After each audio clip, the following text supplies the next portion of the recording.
Welcome back to our podcast from A to Franchisee. And today we are going to be talking about SBA loans. I think a lot of people, if they have looked at businesses or business opportunities, becoming an entrepreneur, many buyers have heard the term SBA loan early on in their search, but don't always understand what that is and more importantly, what changes have been made recently to the program. So we are here to talk about it today. We have Anthony Byrd, Vice President of Banking Business Development with Bennett Trends. He's going to help us demystify SBA financing in plain English and help you all make better and more confident decisions. So why we have Anthony here? More than a decade of experience in franchising and SBA lending and specializes in helping franchisees and franchisors access smart, growth-focused funding solutions. He has his CFE, his Certified Franchise Executive designation, and is frequently an industry speaker. So he is here. He's going to give us some practical insights into lending strategy and help us all out. So Anthony, thank you for joining us today. Thank you, Michelle. So excited to be here and be part of this. And like you said, help to demystify SBA because there is a Yeah. lot of mystifying out there about it for sure. Yeah. So let's just start really basic then. What is an SBA loan really? How would you describe it to a person that is looking at their options to fund a franchise or a business? Absolutely. So SBA, Small Business Administration, this is government-backed lending.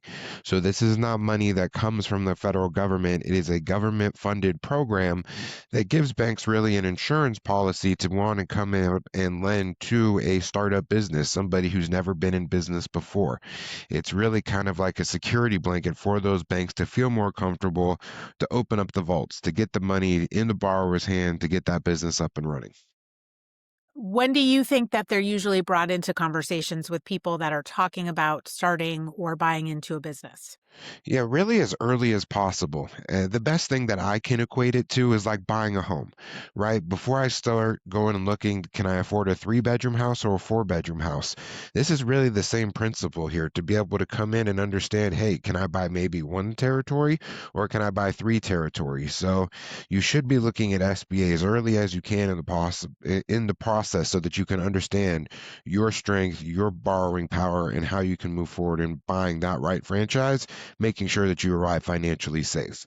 Yeah, great advice because I hate it when people have their eye or their heart set on something specific and then finding out that they couldn't finance that can be a waste of time, but also really disappointing. So that's great. So what do you think are some of the biggest misconceptions or misunderstandings that you see from first-time business or franchise buyers about these types of loans? Yeah, and there's so much, unfortunately misinformation out there, right? Stories that people hear secondhand or third hand that SBA is impossible to get. It is more paperwork than anything on the planet. It does get a bad rap sometimes, but it really comes down to working with the right individuals, the right lenders, and making sure that your brand is something that can qualify for SBA because not every franchise out there can qualify for SBA financing. The SBA actually has a list of approved franchises in which banks can fund. And so it's important to work with people within the industry that understand the SBA process as a whole because it is actually not that bad to go through. It's good to have the longest terms and capacity to be able to help folks, start financially safe. That's the biggest thing. You never want to start a business undercapitalized. And the SBA can cover your financing from A to Z, whether you have build out, whether you have construction. If you don't, maybe you just need equipment or working capital. That can all be covered by SBA. There's really not anything that an SBA loan itself cannot cover as far as getting the business up and running. So, Anthony, you mentioned there's approved brands, specifically by brand name they're approved or by the segment of franchising that they're in. By the brand name they're approved. So this is, Okay. there's been a lot of changes in the last year with SBA. And one thing they brought back, which had gone away for a period of time, is called the SBA directory. And on the SBA.gov website, they have a page listed SBA directory. And that list shows you every single franchise brand that is approved to be able to get an SBA loan. So it's very brand specific. It's updated, I would say, about 2 times a month because, as we know, there's a lot of emerging franchisors that are out there. And so new brands brands are always being added on there. So don't be discouraged if maybe you don't see your brand. They're probably in process. There's thousands of brands that are applying right now to be added to the directory.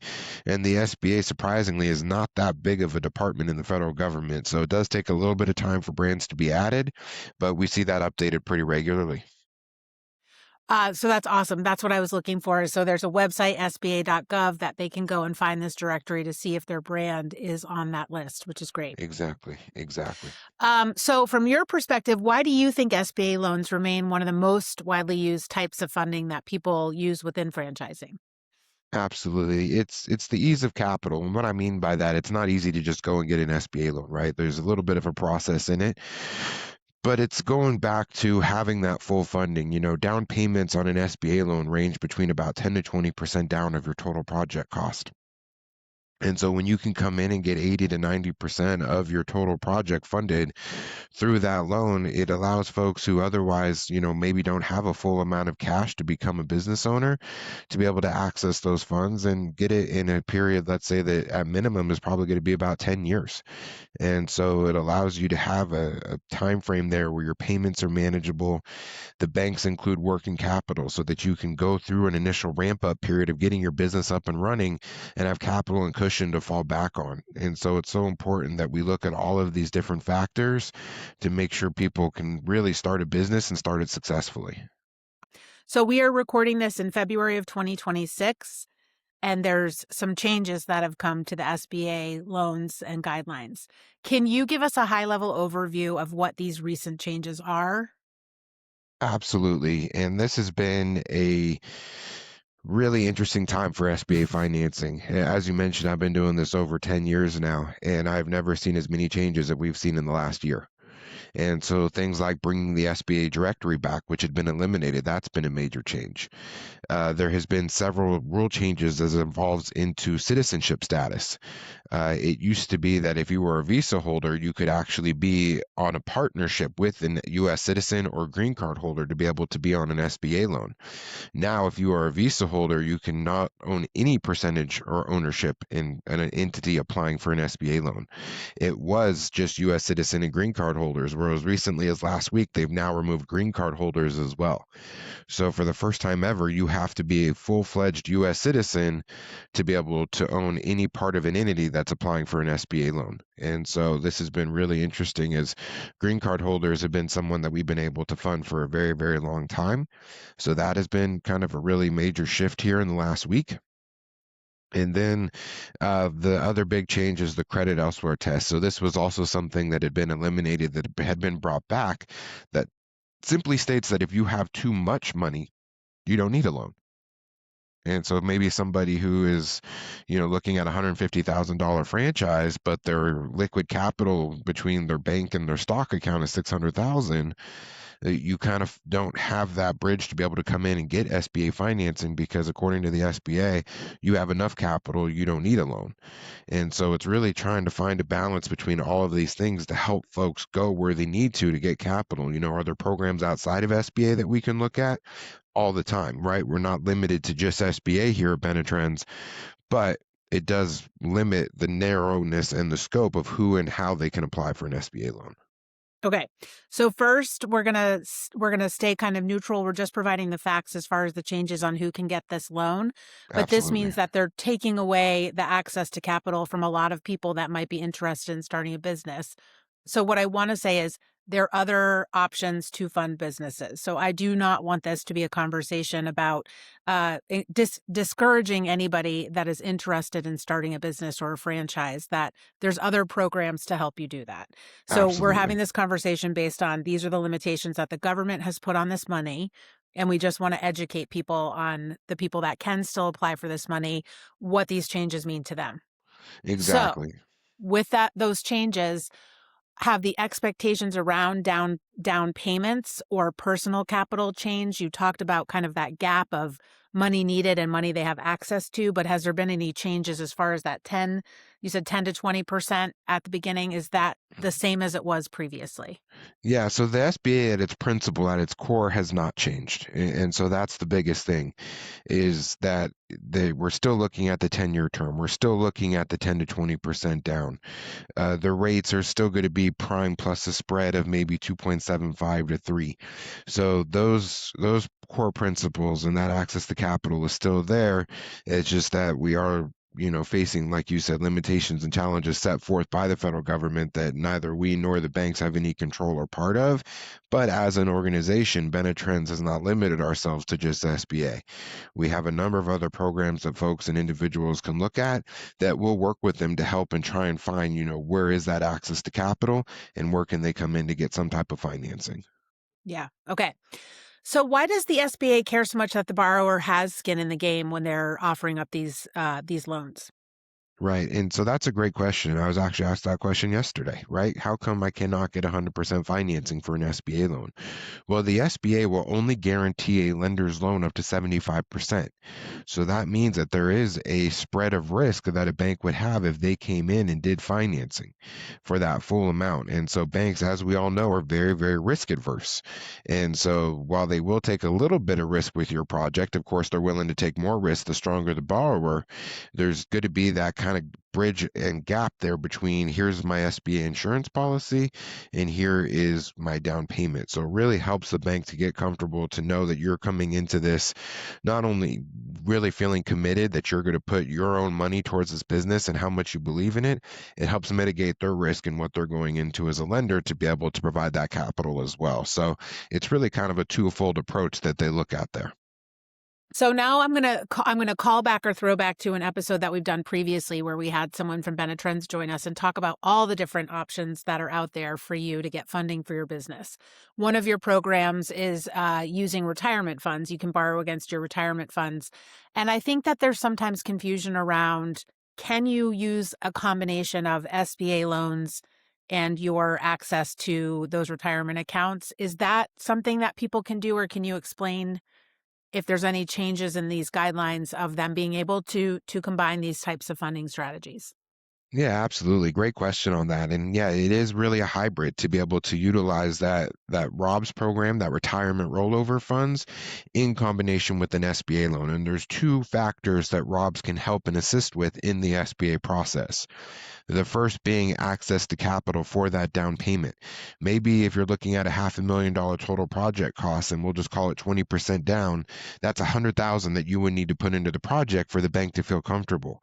Maybe you don't have 100,000 sitting in the bank to be able to use for down payment, but you have 100,000 in an old employer's 401k. Well, we can now take that money tax and penalty free using the retirement rollover strategy and cover the necessary down payment for an SBA loan. So it can allow you to maybe achieve financing for a higher project than you couldn't on your own. The second way that we can utilize the retirement rollover is to cover income. So being a C corporation, you can actually pay yourself a salary using those retirement funds. And if you're not currently working or we can't meet a lender's debt to income ratio and how they want to be able to qualify, we can utilize the ROBS to be able to cover that as well. So it's twofold in how we can use that retirement rollover in being able to access that SBA capital as well. So there's nothing that has changed or, mitigated being able to use the two together. It's Okay. just allowing a firm like Benetrends to be able to put that strategy together for you, make sure everybody's comfortable, and then, of course, see it through to the finish line. Okay. So do you feel like lenders are looking more closely at franchise buyers today than they were a few years ago in deciding these loans? Absolutely. Yeah, I think coming out of the pandemic, going through all of the PPP, the Paycheck Program Hmm. Protection loans, the EIDL loans that were given out by the government, there's a lot more scrutiny now on SBA than ever before. And I think a lot of that has to do with why we've seen so many rule changes. But all that coming back and being said, it's really important that we're working with borrowers, with franchisors. We're seeing lenders ask a lot of questions. They're taking a deep dive into the franchise. They want to know who's at the helm, who's running the show, what does their back office process look like, what is the support there for the franchisees. And so one thing that we do at Benetrends is we put together a business plan as one of our service options, and this can help tell the story of that franchisor to the bank. We can help, really put light on the franchise to get the bank comfortable and wanting to move forward with not just the borrower, but with the franchise concept as well. And this plays even more so a factor when we're looking at an emerging brand, right? Something that just hit the market. It's really going to take even more of a spotlight on that franchisor to get a bank comfortable with a brand that might not have any franchise units open yet, or maybe just has a few. So all of these play really different factors into what that looks like. So you mentioned emerging. That's one of the things. Are there any other factors that tend to raise a red flag or build confidence during the underwriting process for these loans? Anything that buyers can think about that might make them look more attractive or less attractive when trying to get these loans? Yeah, it really comes down to the openness of the franchise, right? What is the franchise willing to share? We look at the franchise disclosure document. How detailed is the item 7, right? What are we looking at in seeing what are those true startup costs in getting the franchisor up and running? Are we looking at making sure we have enough working capital? So there's so many different factors that when we go through this process of understanding a concept and how we explain and tell the story to the bank, that, again, the openness and willingness of the brand to work with not just the franchisee, but with us as well to pitch that to the bank to make sure that a bank can reach that comfortability factor. Things like item 19 can help as well, right? Can we do a loan even if the brand doesn't have an item 19? Absolutely. But having an item 19 is just another feather in our cap to be able to show the bank and say, hey, look, here's the reported financials of the franchise. This can help, things like that as well. Okay. So are there types of buyers that do better getting SBA loans than others, or are there situations where the SBA loan is not the right path that you recommend to buyers? Absolutely. It's really our philosophy is that we might not be that right solution for them. SBA might not be a fit. A retirement rollover might not be a fit. If somebody can take a loan from their stock account at 3% interest, which we've seen happen, we're going to let them know, hey, this is a much better rate than you could get with an SBA loan. It's about really helping them to understand their financial picture so that they can make the most educated decision on how they want to proceed forward. And so whether the solution is with Benetrends or not with Benetrends, we'll let them know so that they can understand, hey, this is my choice on how I want to move forward.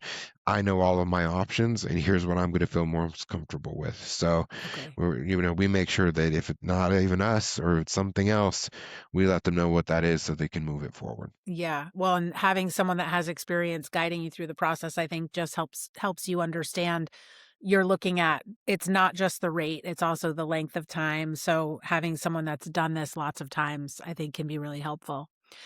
All right. So let's talk about people that are thinking that this is right for them and they want to apply for loans. How can they best prepare and be ready to apply for those loans? What would you tell them to be doing to kind of get their house in order?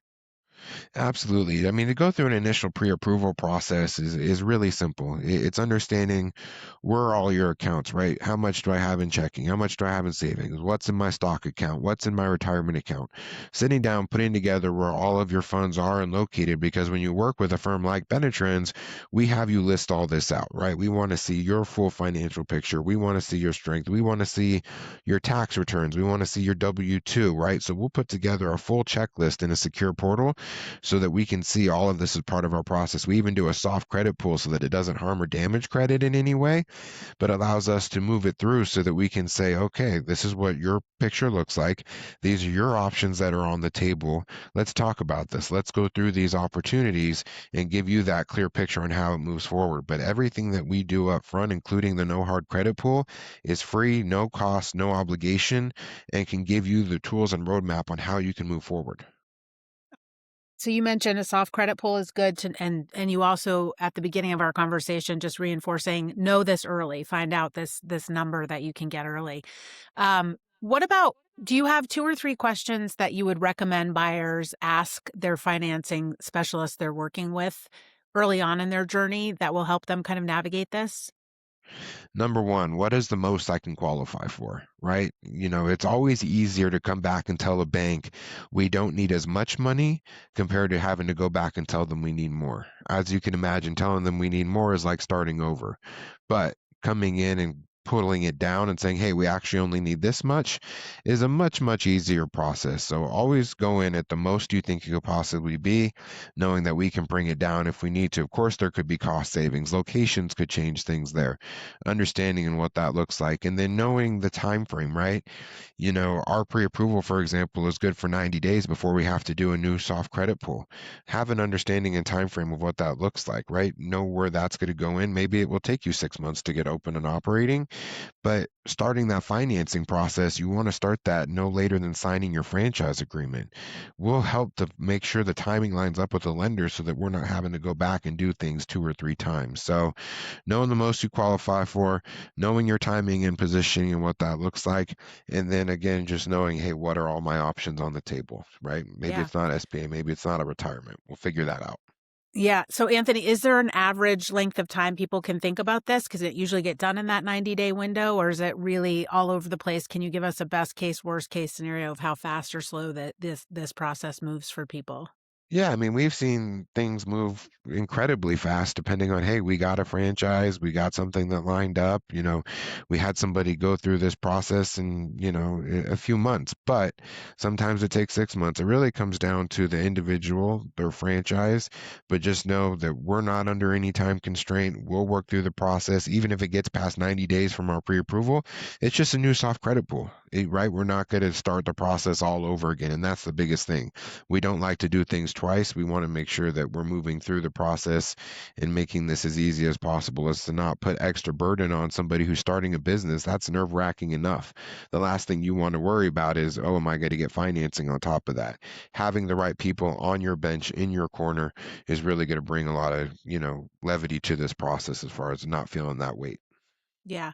Well, and I think also too, you're not wanting to re-pull the soft credit again is a great kind of just reminder too for business or franchise buyers to think about what it really will take to fund this business until it's break even or you're pulling more money out of it, because it's harder to go back and ask for more money.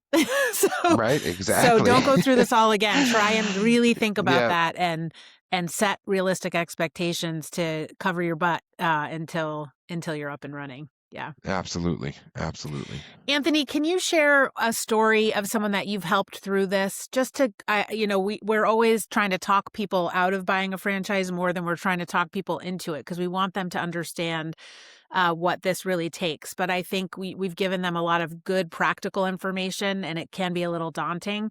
So I think it would be nice if we wrap up with just a way that you've actually helped someone work through this so that they understand, it's work to get there, but kind of what does it really get you at the end of going through this?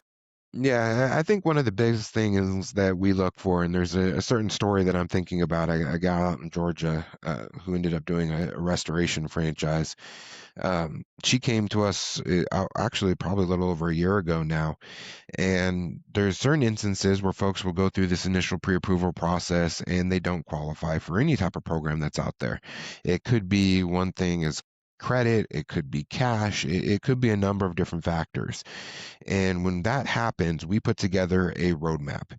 We tell folks exactly what they need to do to get to the point of being able to be qualified. And so for this gal, it had been a couple of things that she needed to be able to do. And so we laid that all out for her. And she said, hey, can we stay in touch? I want to work through this with you. Absolutely. We're always going to be here for that person, even if we can't help them in the moment. And so she went through credit restoration. She did a round of being able to pull cash from friends or family because she didn't have a retirement fund or things that we could access at the time. We stayed in touch. She kept saying, hey, here's this progress. Okay, well, we'll work on this. We'll work on that. And it took her about a year. And she said, okay, I think we're ready. We went through, and I'll never forget, I called her before we even sent the pre-approval letter because I was so excited for her. And she literally just started bawling. I mean, just happy, happy, happy tears. She's now opened her franchise. She's in the top 10% of sales in the country for this brand. Absolutely incredible just to see how that process came to be to where it is today. And this is what we absolutely live for. What I live for and what we do is helping folks achieve that business ownership, get them into something like this. It's really a dream. So many people have worked so long for, and if we're that piece or that catalyst that can make it happen, there's nothing better. Yeah, this is a great feel-good story, but it's also a great testament to you gave her a plan to get where she wanted to go and she followed it.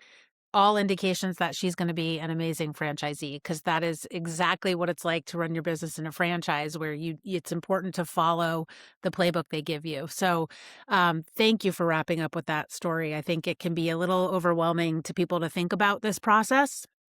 Hopefully, we've Absolutely. demystified it for folks. I would also encourage people to go back and listen to our other episode with Benetrends. We can link to that and to the SBA.gov website. And Anthony, any other parting words or advice that you want to give to people that are in the beginning of their buyer's journey looking at franchising? Yeah, I think we've hit on it so many times. It really just comes down to learning and understanding your options. Take the time to look into it. Don't let something hold you back like, oh, I don't think I'll qualify for that. You won't know unless we go through it. Let us help you get to where you need to be so that you can understand your options. Don't leave something on the table you think that maybe you couldn't do when we can come back and do something. Yeah. And I will also say it. We've had the pleasure of working with Benetrends team for a long time now. Not high pressure sales. The team is there to help you and answer questions. So don't feel like you have to be at some certain point before you engage their team.